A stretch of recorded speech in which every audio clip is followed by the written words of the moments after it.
Petrol और diesel की कीमत में केंद्र के बाद राज्य सरकार ने भी दी राहत। मैराथन मंथन के बाद आखिर केंद्र सरकार ने आवाम की बात सुन ली है। बुधवार देर रात एक्साइज ड्यूटी में कटौती की है। तुरंत बाद बिहार सरकार की ओर से भी पेट्रोल और डीजल की लगने वाले वैट में भी कम करने में भी देरी नहीं की गई। केंद्र और बिहार सरकार की ओर से राहत मिलने के बाद डीजल 11.93 रुपये और पेट्रोल की कीमत 6.35 रुपये कम हो गई है।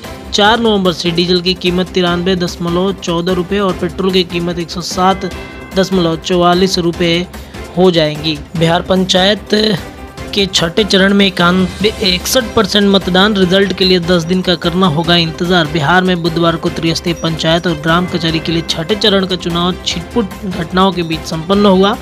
पिछले 5 चरणों की तुलना में सबसे अधिक 12,000 बोगस मतदान छठे चरण में चिन्हित किए गए। राज्य निर्वाचन आयोग के आयुक्त डॉक्टर दीपक प्रसाद ने मतदान समाप्त होने के बाद पत्रकारों से बातचीत में बताया कि 37 जिलों के 57 प्रखंडों में स्थित 848 पंचायत में 61% मतदानों ने अपने मताधिकार का प्रयोग किया। इसके साथ करीब 94,000 प्रत्याशियों का भाग ईवीएम में बंद हो गया। मतों की गिनती 13 और 14 नवंबर की होगी। इस बीच 10 दिन तक परिणाम के इंतजार में प्रत्याशियों की बेचैनी बढ़ी रहेगी। कुल 11 चरणों में संपन्न होने वाले पंचायत चुनाव इकलौता छठा चरण ऐसा था जिसमें दीपावली और छठ के कारण 10 दिनों के बाद मतों की गिनती होगी। बीपीएससी 67वीं परीक्षा के लिए बढ़ाई गई आवेदन की तिथि। बिहार लोक सेवा आयोग ने 67वीं संयुक्त प्रतियोगिता परीक्षा के लिए आवेदन की तिथि बढ़ा दी है। 5 नवंबर को 67वीं बीपीएससी की प्रारंभिक परीक्षा के लिए ऑनलाइन आवेदन करने की तिथि खत्म हो रही है। काफ़ी संख्या में अभ्यर्थियों की तिथि बढ़ाने की मांग के बाद बिहार लोक सेवा आयोग की तरफ से 19 नवंबर तक बढ़ा दिया गया है। संयुक्त सचिव सह परीक्षा नियंत्रक अमरेंद्र कुमार ने बताया कि आयोग की ओर से पहले 723 पदों के लिए विज्ञापन जारी किया गया था। बिहार निबंधन सेवा के मध्य निषेध उत्पाद एवं निबंधन विभाग की ओर से अवर निबंधन आयुक्त अवर निबंधन के 3 पद पर बढ़ा दिए गए हैं।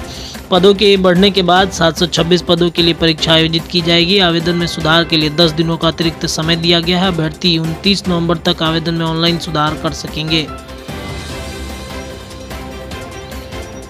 48 घंटे बाद बदलेगा मौसम का मिजाज। दीपावली के बाद बनी रहेगी सर्दी की स्थिति। मौसम सर्द होने लगा है। खासकर ग्रामीण इलाकों में सुबह और रात में कुहासा छाने लगा है। हालांकि प्रदेश का मौसम अगले 48 घंटों के दौरान सामान्य रहेगा। मौसम विभाग पटना में प्राप्त जानकारी के अनुसार पश्चिमी हवा की रफ्तार में कमी आने से अगले 2 दिनों तक प्रदेश और मौसम में कोई खास बदलाव देखने को नहीं मिलेगा। प्रदेश का अधिकतम तापमान 28 से 30 डिग्री व न्यूनतम तापमान 16 से 18 डिग्री के आसपास रहेगा। बुधवार को दिन में पछुआ का प्रभाव कम होने से प्रदेश का मौसम सामान्य बना रहा।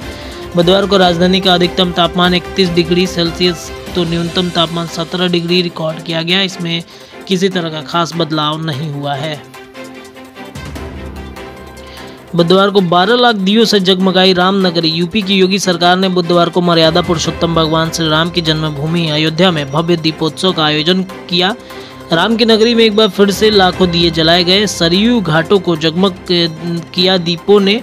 दीपोत्सव में 12 लाख दिए जलाकर योगी सरकार अपना पिछला रिकॉर्ड तोड़कर सरयू किनारे स्थित राम की पौड़ी पर 9 लाख दिए और 3 लाख दिए अयोध्या के मठ मंदिरों में जलाई गई। शाम 6 बजे तक इस भव्य कार्यक्रम की शुरुआत हुई। इस कार्यक्रम में सीएम योगी आदित्यनाथ, राज्यपाल आनंदीबेन पटेल और केंद्रीय मंत्री जी किशन रेड्डी शामिल रहे। सनी देओल ने मनाली में गदर 2 की तैयारी शुरू की। अभिनेता सनी देओल ने हिमाचल प्रदेश के मनाली में अपनी मशहूर फिल्म गदर एक प्रेम कथा के सीक्वल की तैयारी शुरू कर दी है। मंगलवार को सनी ने इंस्टाग्राम पर फैंस से बताया और फिल्म स्क्रिप्ट रीडिंग सेशन को एंजॉय कर रहे हैं। उन्होंने निर्देशक अनिल शर्मा के साथ चाय पीते हुए अपनी तस्वीर पोस्ट की। उन्होंने हिट फिल्म गदर एक प्रेम कथा का निर्देशन किया था। अनिल शर्मा इस बार भी फिल्म में सीक्वल का निर्देशन कर रहे हैं।